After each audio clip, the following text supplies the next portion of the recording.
Hello and welcome to the show. Today's conversation is all about cryptocurrencies. I decided it was high time as a financial and wealth coach that I brought this subject to the table because I think it's pretty important and pretty relevant in our world today. Now, right from the off, I'm going to say a big caveat that whilst I am a financial coach and wealth coach, I am not a financial advisor. So please do not take anything that I say in this episode as financial advice. I'm merely bringing you my own experience, opinion, and wisdom on the subject that I've gained personally during the years that I've been involved in this space. So please take it as such. Please take it at that in that sort of way. Okay. So let's begin. Cryptocurrencies. Now, do you love them? Do you hate them? Do you know much about them? Or do you know nothing at all? Maybe it's a space that you've been scared away from. Maybe it's a space you've been burnt, where you've dabbled in it a little bit and you've lost a lot of money. Who knows? I mean, there are an awful lot of people who have experienced this space to a degree, and some have had amazing experiences and some have had pretty awful experiences. So I thought it was definitely one to touch on today in terms of how to view this space and how to navigate it in the best way if it is something that interests you. And at the end of the day, regardless of your view of this or your position on this new financial world, cryptocurrencies look very much like they're here to stay. Certainly for the time being, notwithstanding anything pretty crazy happening in the world that would basically wipe them off the face of the earth. So let's just talk about it from a point of view of they're here and how do we work with them. It's hard to ignore, certainly, some of the huge gains that have been generated from some of these coins. Certainly, if you look at Bitcoin, over the course of its existence has gone up thousands of %. And it's hard to ignore that. And certainly some of the alternative coins that are out there have risen astronomically over the time they've been in existence. Obviously, it hasn't been a straight line journey. It's come with an awful lot of ups and downs, and it's basically like a roller coaster. And we've been on that roller coaster with this industry since 2017. And we have seen some crazy gains and some equally bonkers losses. And we've learned a heck of a lot along the way. So what's happening at the moment is it's creating this paradigm shift. We are moving more and more into this world of digital currency. And you're either going to be in front of it or you're going to be on the back foot. So depending on which way this space goes, it's all about a matter of positioning yourself from a point of view that you can perhaps take advantage of what's going on. This is what we have learnt in the roller coaster journey that we've had. So cryptocurrencies and what's called decentralized finance very much look like they're here to stay. However, in two very different camps. Okay, so you've got centralized camp and you've got decentralized camp. And a very quick synopsis of that is that a centralized bank or a centralized cryptocurrency or a centralized exchange where people can exchange their cryptocurrencies for each other or for current, fiat currencies are basically areas which are very highly controlled. And you've got a centralized body that will keep control of all the transactions going in and out. So there will be records made and it's controlled by that centralized authority. Decentralized finance is when it is open source. It's open to all to see where the transactions are coming from, where they're going to, etc., etc. Very much like Bitcoin is a decentralized coin. So transactions are transparent. They can be seen across, for those who actually care to look, you can see Bitcoin, where it's going, where it's coming from. Obviously not in terms of the actual person it's going to and where the person it's coming from, but in terms of the transactions, it's much more open for everybody to see. And so they're very, very different camps, essentially. So we now have the potential advent of CBDCs, which are central bank digital currencies. And this is where the banking system wants to basically keep a control of what's going on in this space. And not only is it controlling, but it's also very restrictive and invasive in terms of where your finances are coming from and where they're going to. Now, some would say this is a very good thing because it's, it makes sure that the criminal activity is reduced. It makes sure that people are being fairly paid and transacted with. But equally, with that comes a very, very high level of invasion from this centralized kind of organizations, if you like. So you're going to be potentially having to be, how shall I say this, pressured into being one camp or the other, because if these CBDCs do come in, then we may well find ourselves in a position where all the transactional activity that we do in our banks, in our banking system, have to go through these CBDCs. Whereas if we position ourselves externally to that into some more decentralized platforms, then we still have that element of control over our purchasing power, over our transactional activities, over our level of wealth, perhaps.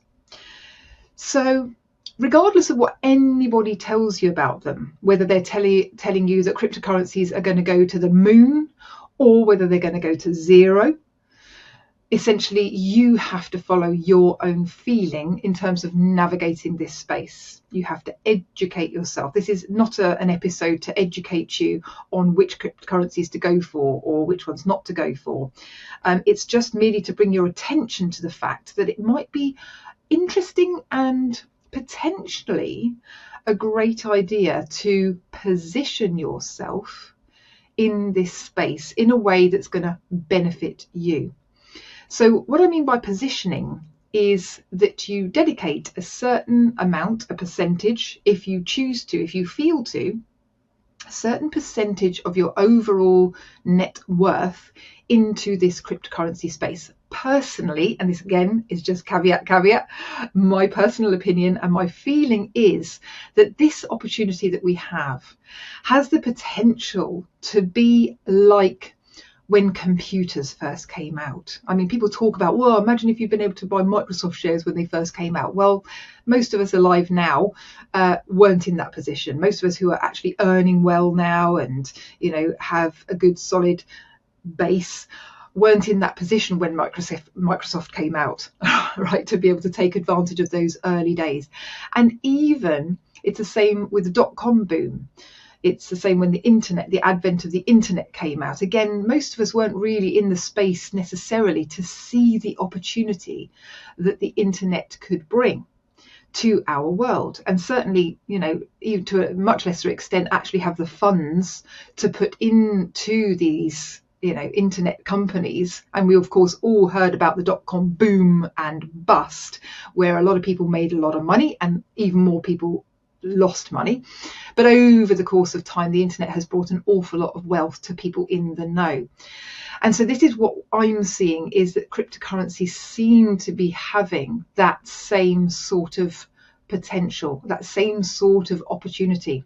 So when I say you position yourself, it's about deciding, if it's something you want to get into and be involved in. If it is, then you need to educate yourself in this space.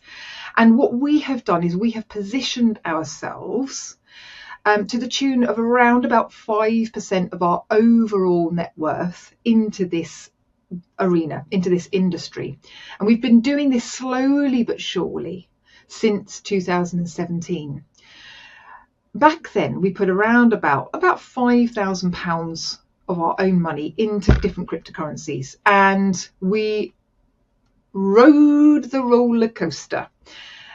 For anybody who looks back in historical charts about what the cryptocurrency world has done since its inception, there are these big peaks and huge troughs. Okay, real roller coaster journey. And back in 2017, when we got involved, I mean, there were a few current cryptocurrencies we were involved in, altcoins they're called, which were rallying up by literally 100% a day, 80% a day. And yes, they really were. I remember taking my son to school, and he was in primary school, and talking to him about these returns. And I said, what do you think Ripple's done today, XRP? And he said, oh, has it gone up 50%, mummy? And I'd be like, no, it's gone up 85% today. And, it was insane, just, having the ability to introduce him to this whole new crazy world, and ourselves, watching these very high highs and the very low lows. And it's like trying to catch a falling knife when it's coming back down. So this is why I'm saying you have to be very careful how you navigate this space, because I'll just talk about XRP for a minute. Ripple at the time was literally going up this crazy amount, and the amount that we had in that particular coin, we put about £500, I think, in Ripple. And at the point it had gone up by 1,500%, we were seriously going, my goodness me, is this ever going to end? And of course it did, and it came down very swiftly. So we didn't cap out at 1,500%. We capped out at around 1,000% profit. So we caught that falling knife on the way down, and we closed our position in XRP, and we made 1,000%. So we turned £500 into £5,000. That was just one particular experience. And so we were watching this marketplace, and we were learning and evolving. We were equally seeing, I think another one we had was Cardano, and Cardano went up absolutely crazy. Now, this was back in 2021, where Cardano was just rallying up, and again, thousands of percent increase. And, we just couldn't see an end to it. It was just like wrapped up in this kind of, I guess, crypto fever, if you like. But again, what we learned from that was to take profits when they come. Take yourself out at different stages in the profitable gains, and reduce the amount of losses that you have when it's coming back down. So what I'm saying is we've learned an awful lot from this crazy space. So we are now, at this present moment in time, positioned at about 5% of our overall net worth into cryptocurrencies, because we believe in it. We actually believe in the ability to transact around this globe. It's borderless. We can transact in any country, and we can receive transactions from any country if we operate in this space. And that's very exciting. And it also means that we're not under the control of those who would want to control us, shall we say. So it gives you that element of being able to have some sort of peace of mind that you're operating in an area which is not going to be, you're not going to have to be pushed down into a particular corridor with a dead end that you don't want to be pushed down. So this is why we've decided that this space is worthy of some of our investment. And 5% of our overall net worth, for us, it's quite a lot, actually. It's quite a considerable amount. However, it's not actually a lot in the grand scheme of things. If it all went pop overnight, if it all did go to zero, it wouldn't affect our position. It wouldn't affect our everyday life. We still have our mainstay of net worth, if you like, in property. And so this is just an alternative area that we are focusing our attention on, because we see the potential in it. And so this, if you're going to get involved in this space, is the attitude that you should take if you're going to go down this path, in my opinion, so that you're not risking your whole cake. All right, you're just risking a little slice. And there are ways of working in this space that are much better than others that we've been exploring in our Freedom Club weekly calls. And it's been absolutely fascinating to see the progression and the experience that the members who are exploring this this opportunity are benefiting from. And so we've been able to bring our experience and wisdom to the table. They're now going out and experiencing it for themselves and seeing the benefits of working in a particular type of way. So literally, the fact that this could either go amazingly well or it could go amazingly not so well isn't the issue here. It's about seeing and grabbing the opportunity. The thing is, you have to be in it to win it. If you're not in this space and then 2, 3, 5, 10 years down the line you go, well, I wish I'd done cryptocurrency because now Bitcoin's at 1 million and Ethereum's at 15,000 or whatever it is, and you're going to be kicking yourself. I hear people talk all the time. I've worked with people over the years who have said, oh, I wish I got involved in property 10 years ago, 20 years ago. And that's the key, isn't it? You've got to be in it to win it. So that is my key message today is, if you have any sort of interest in this space and you have any sort of idea that this may go to a place where it could massively benefit you, then get yourself educated and find out more and take those educated and considered risks. I'll just tell you one more little story. Back in, I don't know, what was it, the late 1990s, early 2000s, myself and my husband were involved in the stock market. So we did dabble a little bit in the stock market. My husband took it pretty seriously, actually. He took sort of 3 months out to learn to trade. But he did it mainly by himself. He went on 1 or 2 courses and he got some books and educated himself and he was trading a bit. And he ended up, after those 3 months, he ended up breaking even. Meaning he hadn't made money and he hadn't lost, well, he had made money and he'd lost money, but overall he'd broken even. And he just thought, oh, this is quite a lot of effort, isn't it? And so it's like, yeah, I haven't made anything, is it really worth my time and attention? And so he kind of stopped. And then about a couple of years later, we had a conversation with a successful stock market trader. And they said, well, if you were breaking even after 3 months, that's really good. You're doing really well because you're just learning. You're just learning. And you have to take the rough with the smooth. You have to take the hits on the chin and you have to, psychologically not get too excited when you're making the gains and get whooped up in the excitement. So it's all a learning curve. And so this is my message to you. We have dedicated ourselves to a certain degree to work in this space, having had that experience that we had in the stock market. We've experienced the highs, we've experienced the lows, we've learned to level out in the middle, we've learned to stick to what's working, we've learned how to position ourselves, meaning that we're not overexposed in any one particular cryptocurrency and we're not devoting all our money into one cryptocurrency. We're spreading it out and we're doing different things and we're trying different projects and we're seeing what's working and we're seeing what's not working and we're learning from it. And that takes time. This is not a quick fix. It's not a get rich quick. It's time, dedication, education, but it has, in my opinion, the potential to make a huge difference in your life. If you think back to other opportunities, like I was saying before about, computers taking over, back in the 1970s, 80s, 90s, then the internet in the 90s and in the early 2000s, we have digital currencies, we have cryptocurrencies, and it's an exciting space to be.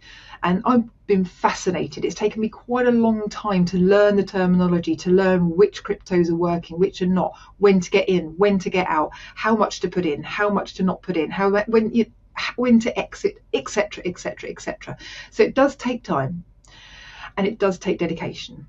But is it worth it? Yes, I believe so. Our pot, our original pot that we started with, has grown over the years, and it's rather exciting to see the potential for the next phase, because what's happening right now is these big institutions are coming in.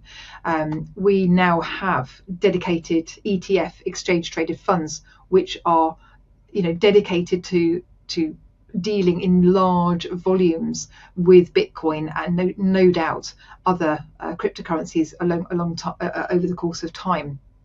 So, I'm not saying it has to be cryptocurrencies, but find something that is your thing, that you feel has potential, and take that educated and calculated risk, because the biggest risk, the absolute biggest risk in life, is not taking a risk.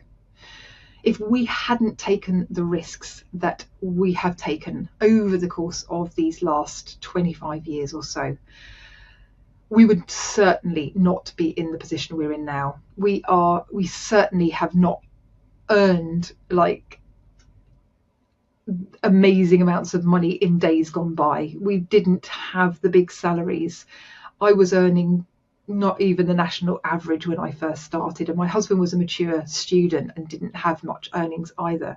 And so what we've managed to achieve with taking the right risks at the right times in the right things has been the mainstay of our wealth. So you don't need to be wealthy or to have huge incomes to make this work. You just need to know how to do it and what to do, when to do it for yourself. Okay, we don't tell you what to do, we just give you the tools and you go and explore yourself. If you're interested in learning more, if you would love to know more about this stuff, then please do come and pop along to the Freedom Club. The website is the-freedom-club.com, and feel free to ask me a question in there. We'd love to see you, and we'd love to help you, and we'd love to enable you on your journey. So I hope that's been a little bit informative about cryptocurrencies today. I certainly look forward to seeing you on the next episode, and have fun till then.